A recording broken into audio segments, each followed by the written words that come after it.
Man, how so?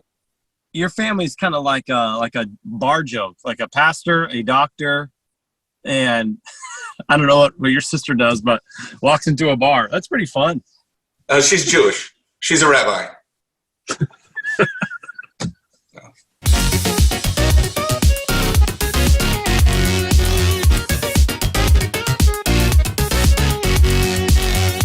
Hello, everybody. We are back for Pastors and Cars. It's been a minute, but we're here now. It's a beautiful, rainy day here in the Pacific Northwest. And we have a very special guest today, our newest pastor on staff, Pastor Jonathan Argue. It's going to be a great episode. So glad to have him. Let me introduce myself. My name is Tony. I'm in a 2015 Ford Fiesta, not a Focus.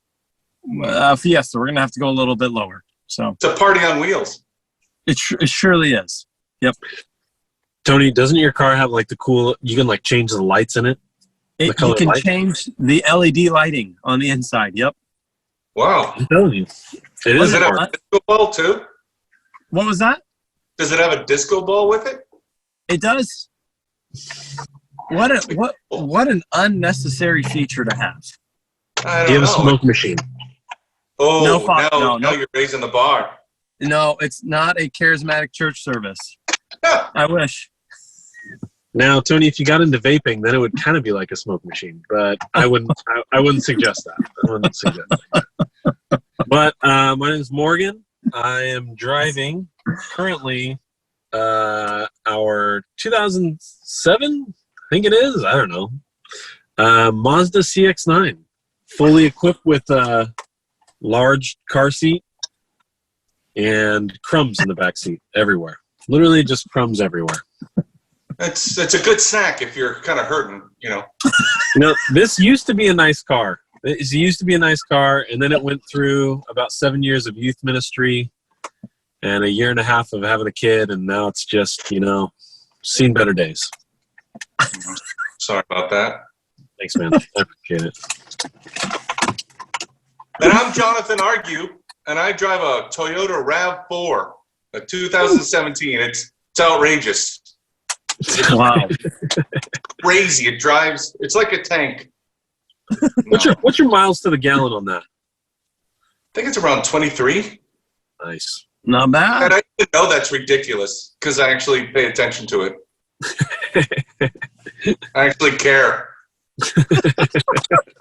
How's my car doing? How you doing, buddy? You doing well? Just checking on you. Okay, see you later. Thank you for the info. Brian Reagan there. I picked up some Brian Reagan. Brian Reagan. Come on. That is such a Pacific Northwest car, man. I bought it down here in Arizona. Wow. Somebody drove it to Washington and then sold it down there. Yeah. So, Pastor Jonathan is our newest pastor on staff, our exec pastor. Why don't you tell us a little bit about yourself, man? How about kick us off a little bit about your life, things you like to do. Give us all the spiel. Well, born in Northern California, but predominantly raised in Minnesota. And then I moved all over from Madison, Wisconsin, down to Phoenix, Arizona, a suburb, and then up to Seattle, where I lived in Redmond for a number of years, worked in the software industry. And then also while I was working in the software industry, previous to that, I'd helped plant a church in Chandler, Arizona, coming from Madison, Wisconsin. The company I was with needed me to move from the Phoenix area, Scottsdale, up to Bellevue. And so I did that and had a great time for 8 years, but I always felt the call to ministry. I always had that in my blood. I always had that in my system.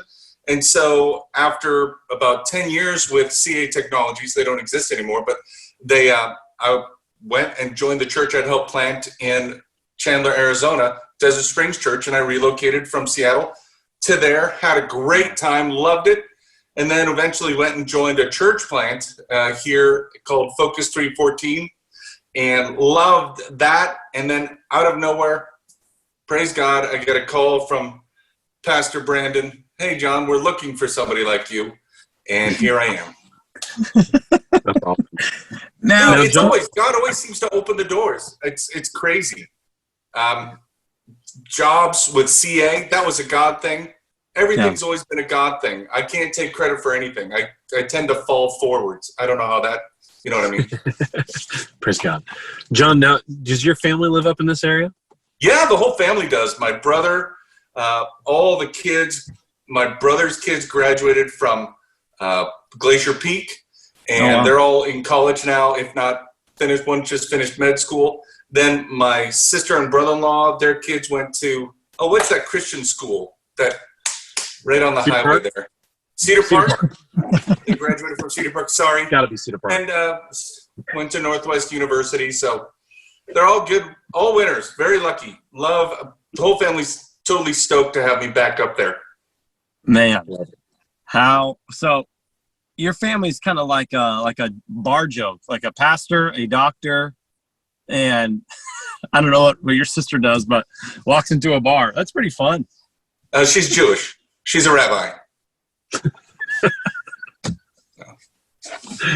That would be amazing. It would make for an interesting holiday get together. It would be awesome.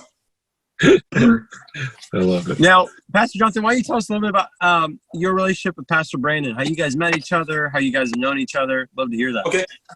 Well, I first knew of Pastor Brandon through Christian Lindbeck, because Christian and I through Northwest, and then through that, it was over a time when I was down at Desert Springs Church down in Arizona in Chandler. He actually came down with Di to check out maybe doing a church plant. And so he met with Pastor Brad and myself to go over that. And that's where I met him face to face the first time, if you will. But I've always had this ancillary relationship with him because his kids went to Glacier Peak with my brother's kids. And frankly, I always heard about it. Then my dad knows of him. So I was always hearing about Venture Church and Glacier Peak, or not Glacier Peak, excuse me, Brandon and Di all the time. So it's always been this kind of like in the background, you hear about it. Oh, okay, cool. Sounds good. They're those people that you know, but you don't know. It's absolutely. It's like, well, that's the crazy thing is once we all got together and we were able to hang out, sorry about that, it was like perfect fit. Like I've known you for years, but I don't know you. But I do know you. It's one of those great things where you can get with somebody, you just feel comfortable. Yeah. Why should I feel uncomfortable? Right? Somebody tell me this. It's funny because I remember, Don Argue, your dad, right? Yeah. Your dad. Don's been a part of our church now, like as an elder, and, his grandson, your nephew, was a part of our youth ministry for a little while. And so like I always saw Don around. And then when your name came up, the Argue family, is well known in this area. And we're like, hold on, we're hiring Don or John? John. We're hiring the president of Northwest. Who are we hiring? Who are we hiring? But I'm really thankful to have another bald brother on our staff, man. Well, I worked on Welcome. it. I actually have a full head of hair. I choose to do this. Well, Whoa. yes, really Tony and I actually. What? Yeah. Very curly head of hair. When did you start balding? When did this all kick off? Oh, are you kidding me? It was after a ski accident in Italy. I'm not kidding. Wait, are you serious? Yeah. Well, now, I was kind of balding before my freshman year in college. And then between my sophomore and junior year, I studied overseas in Norway. And we were in a ski trip in Italy. And I had a ski accident to where my ski came around and cut my head open right here. 24 stitches. They had to shave all my hair off. And never really came back that full. I don't know why. There may have been some trauma on the top of my head. I don't know. I'm in shock right now. dude. Because my bald head story is so anticlimactic. It was like one day I woke up and I didn't have hair. That's like literally what happened. We're gonna need to put a disclaimer on this video now. If you are prone to vomiting, skip minute 9 or whatever. That's insane. I just remember when I had to have the stitches put in, they said, because I was in Italy, they said you have to go down to the apothecary, the drugstore, buy the numbing stuff, the shots, come back, and we'll administer it. Now, I couldn't walk because I also had busted up my knee. So I just said, let's just go. And I remember the nurse that was there, she was beautiful, Italian, and she had these like old 50s style glasses, really cool and hip. And I just remember the whole time I'm looking at her and going, boy, you're good looking. This really, you are gorgeous. This is killing me. You know, just dying. Because they're like, and you could feel your skull getting pulled off. Yeah. No scars physically. Wow. Mentally, though. Oh, mentally, I'm messed up. And now, and emotionally, did you ever pursue that nurse? Did you ever get her number or anything? No, I'm a wuss. I was, trust me, when we were finished with it, I jumped off the table. I still had my ski boots on. And it was a terrazzo floor, and I just went down. And then that's when your knee really is jacked up. I was down and out. There was no going back. I was out of it for 3 days. Oh my goodness. What a trip. Welcome to Italy, gunk. Where in Italy was that? Kanzai. Kanzai. Wow. Kanzai. It's in the Dolomites, in the northern part between just past the Donner Pass and Austria, and you have Kanzai. Beautiful area. Beautiful. Wow. What I can remember of it. Right. I hear it's beautiful. Word on the street. So you're like you've got some hobbies. It sounds like do you still ski, or was that like kind of the end of that? I transitioned when I got back statewide to snowboarding. So snowboarding, I know I'm a snowboarder. I love to surf and I love to golf. Wow. That's like three of the coolest. Like you're like a extreme sports guy. Yeah. Well, the whole time I'm doing it though, I'm like a dork. I'm like, ah. How did you get into? Did you get into surfing in Wisconsin? Was that where you really got into it?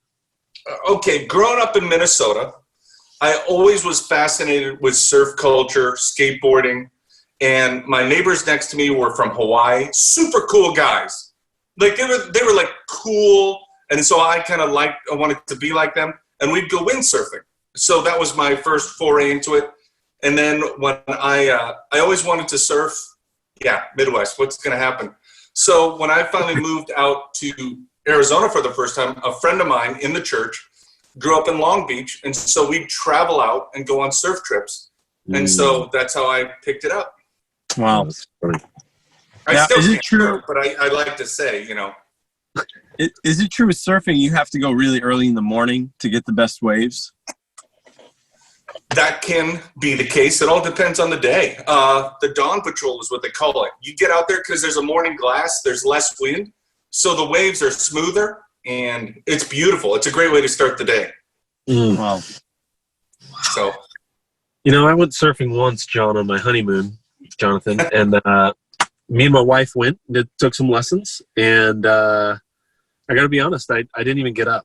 My wife actually took me to school and like surfed some waves, and I just could do nothing. I think I'm a little top heavy. it's not easy. You can't expect to do it, and being lighter weight helps immensely. Well, then I was at an extreme disadvantage. I'm still at a disadvantage. I mean, when I go surfing and have a wetsuit on, people keep on pushing me back into the ocean. Like, no. Will, what in the world? Oh, sorry, sir. Holy cow. It's kind of embarrassing. Sad thing is, it actually happened once. That's so good. Now, Pastor Johnson, we already have so much in common. We're bald. I'm in my mind, a scratch golfer, but in reality, not even an amateur. Morgan's a golfer. So we love golf. We're bald. We love the ocean. Now, final question for you. To be on this church staff, you have to love food. Are you a foodie? Well, I don't know if you want to call me a foodie, because I liked, actually, when I was in college, I actually loved cafeteria food. So I don't know if you could call me a foodie, but let me tell you, East Indian food, come on, bring it on. Ethiopian food, bring it on. Really? Oh, dude, I love it. I love all types of food. My wife and I just got into Ethiopian food, you know, with the big bread and the bread's lentils. awesome. Oh my gosh, man. It's phenomenal. It's so underrated. It's like you're healthy when you eat it. Do they sell that at Trader Joe's? You know what? I don't go to Trader Joe's. There isn't one near me here. But whenever I see one, I do wave at it. Give it a little tootle. Well, that's where you'd have to go to get your Dr. Bonner's, like, soap. You know, that peppermint soap? Oh, yeah. That's super awesome? Oh, yeah. Gotta have it. Now, you know, Jonathan, I would love for you on your way up from Arizona, Washington, please visit one last time for me. Do it for me. Go to Cane's Chicken. Get some chicken, the sauce, and the toast. Please do. Wait, there's no Cane's up there? No, man. Could be a deal breaker. Nah, I love chicken, let me tell you. And I know where all the Church's chickens are in Washington State. Is Church's any good? I like Church's chicken. Yeah, never had it. Try Again, I'm pedestrian. Don't think my food tastes are that like 5-star Michelin, whatever. You know, hey, just say it's paid for. I'm happy with that. Well, I man, can relate with that. Yeah. we have, being in Seattle, we do have some great food. You know, being in Mill Creek in the suburbs, it's not bad. But when you go down to Seattle, there's the food culture is growing because the city's growing at such a rapid pace. So there's new places coming in all the time and great places. Hey, I'm happy if I just go to Dick's. Oh, I'm happy. Hey, you're in. Simple, straight to the point. Ivers, go get some fish and chips. I'm a happy boy. come on. Come That's all on you now. need. It's You don't all got to you need. overcomplicate it. You know, you don't got to overcomplicate it. Just keep it simple. I'm very simple. Very simple. Mm-hmm. Well, Pastor Jonathan, we want to thank you so much for being on the show, being with us. I think you're going to be an amazing addition to our team. And not just our team, our church. We need a caliber, a shepherd like you, and you're going to be so much fun to be around. And people, if you're watching this, cannot wait for you to meet Pastor Jonathan. We're going to be doing a party for him pretty soon. And you'll be able to meet him on Sundays, come hang out with him. And he likes it if you pay for his lunch. So why don't you take him out to lunch? He'd love Oh, that. wow. Wow, you did that. I've already got a weight problem. I don't know what you're trying to do. So I'll go out to eat with them. I probably won't eat anything. I'll just drink water and ice. Kale chips. Yeah. Kale's awesome, man. That's a Roto-Rooter right there. I love that stuff. Sorry, did I say something I shouldn't have? No. You're talking to two youth pastors, man. Are you kidding me? This is our bread and butter, dude. Pastor Jonathan, the more you talk, the more I realize you're going to be a great fit here. Oh, I'm excited about it. This is the great thing that's most important to me about this. Not only that I connect with you guys, but I believe God's in this. You know, and so I know that's like kind of overly weighty, but man, God is in this. So I just don't want to let him down or you guys down or the whole church down. Well, we're excited to have you up here, man, and I know that there's a lot of people excited to get to know you, and it'll be great to have you here. It's gonna be great. All right, guys. That was another episode of Pastors and Cars, no longer getting donuts. Thank you, Pastor Jonathan, Pastor Morgan. We'll see you guys next time. All right. All right. See ya.